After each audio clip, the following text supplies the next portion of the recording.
হয়েছে খুন করাটা যেখানে ধর্ম সেখানে না করাটাই পাপ। যে মুসলমান আমাদের ধর্ম নষ্ট করেছে তাদের যারা মিত্র তাদের বিনাশ না করাই অধর্ম। অর্থাৎ রবীন্দ্রনাথের মূল যুদ্ধটাই ছিল মুসলমানদের বিরুদ্ধে। শাহবাগীদের পছন্দের অসাম্প্রদায়িক কবি রবীন্দ্রনাথ লিখেছেন, বেদ ব্রাহ্মণ রাজা ছাড়া আর কিছু নাই ভবে পুজো করিবার। অর্থাৎ পৃথিবীতে একমাত্র ধর্ম হল ব্রাহ্ম ধর্ম।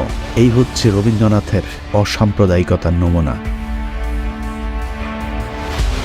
বঙ্কিমচন্দ্র এবং রবীন্দ্রনাথের বিরুদ্ধে তাদের সমকালীন লেখকরাও সাম্প্রদায়িকতার অভিযোগ তুলেছিলেন। অভিযোগের প্রেক্ষিতে রবীন্দ্রনাথ বলেছিলেন, মুসলমান বিদ্বেষ বলি আমরা আমাদের জাতীয় সাহিত্য বিসর্জন দিতে পারি না। মুসলমানদের উচিত নিজেদের জাতীয় সাহিত্য নিজেদেরই সৃষ্টি করা। কবরী মুসলিম বিদ্বেষের আরও একটি নমুনা। মরহুম মোতাহার হোসেন চৌধুরী শান্তিনিকেতনে রবীন্দ্রনাথ ঠাকুরকে একবার জিজ্ঞেস করেছিলেন, আপনার লেখা ইসলাম এবং বিশ্বনবী সম্পর্কে কোনো রচনা নেই কেন? উত্তরে কবি বলেছিলেন, কোরআন পড়তে শুরু করেছিলাম কিন্তু বেশি দূর এগোতে পারিনি, তোমাদের রাসূলের জীবন চরিত্র ভালো লাগেনি। রবীন্দ্রনাথের পুরো সাহিত্য জীবনের কোথাও হিন্দু বা ব্রাহ্ম ধর্ম ছাড়া অন্য কোনো ধর্মের প্রতি সম্মান জানিয়ে কোনো লেখা নেই।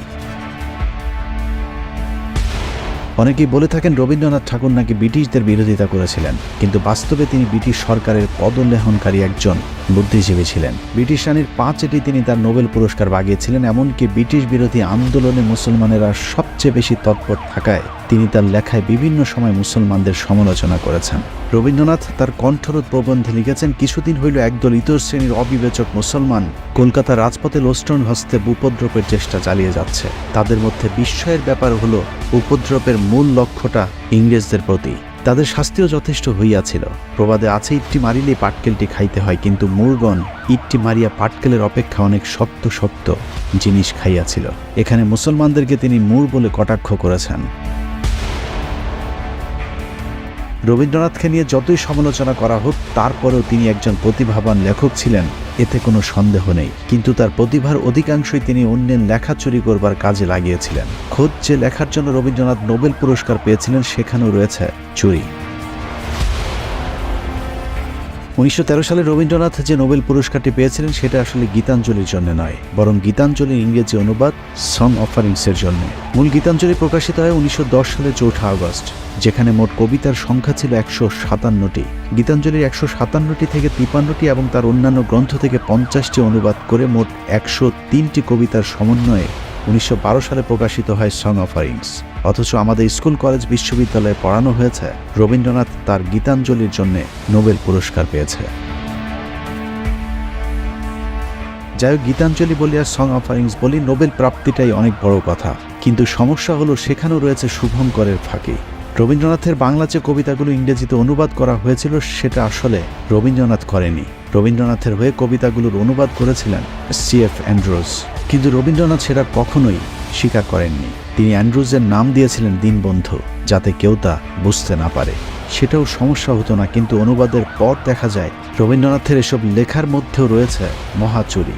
বাইবেল সহ খ্রিস্টানদের ধর্মীয় গবেষকদের অনেক লেখা কপি পেস্ট করে নিজের বলে চালিয়ে দিয়েছেন বিশ্ব কপিবাজ কবি রবীন্দ্রনাথ ঠাকুর। গীতাঞ্জলির কথিত ইংরেজি অনুবাদ সং অফারিংসের ভূমিকা টানতে গিয়ে ইংলিশ কবি ইয়েটস বলেছিলেন, a tradition where poetry and religion are the same thing has passed through the centuries, gathering from learned and unlearned metaphor and emotion, and carried back again to the multitude the thought of the scholar and the noble. গীতাঞ্জলির ইংরেজি অনুবাদের 26 নম্বর কবিতা এবং বাইবেলের song of সলোমনের 2টি শ্লোকের সাথে হুবহু মিল রয়েছে। এছাড়া সেন্ট ফ্রান্সিসের রচিত খ্রিস্টান ধর্মীয় গান ক্যান্টিকেল এবং ইংরেজি গীতাঞ্জলির 86 নম্বর কবিতার অনুরূপ। রবীন্দ্রনাথের বিখ্যাত উর্বশী কবিতাটাও নকল। সেটার নিচের লাইনগুলো পুরোপুরি কপি পেস্ট করে নিজের কোলে চালিয়ে দিয়েছেন রবীন্দ্রনাথ ঠাকুর।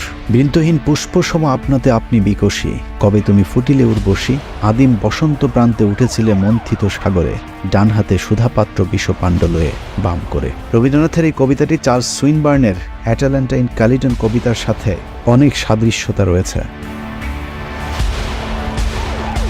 রবীন্দ্রনাথের চিত্রাকাব্যের এবার ফেরামরে এবং মানসিক কাব্যের বধূ এই কবিতা দুটি ইংলিশ বিখ্যাত কবি মিস্টার শেলি এবং মিস্টার ওয়ার্ডসওয়ার্থের কবিতার সাথে ভাবগত এবং গঠনগত অনেক মিল রয়েছে।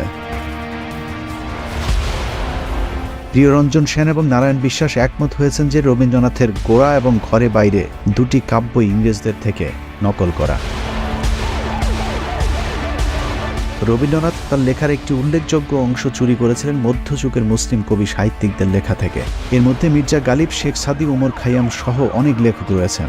রবীন্দ্রনাথের বিখ্যাত কবিতা ভারত তীর্থ কবিতাটি পার্সিয়ান কবি আল্লামা জালালউদ্দিন রুমির কবিতার হুবহু নকল। দেশি বিদেশি লেখকদের পাশাপাশি রবীন্দ্রনাথের চুরির হাত থেকে আশপাশের বন্ধুরাও বাঁচতে পারেনি।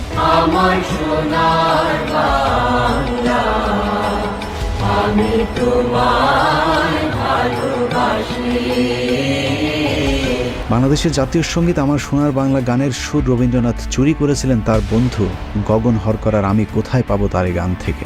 আমি কোথায় পাবো তারে, আমার মনের মানুষ যে রে।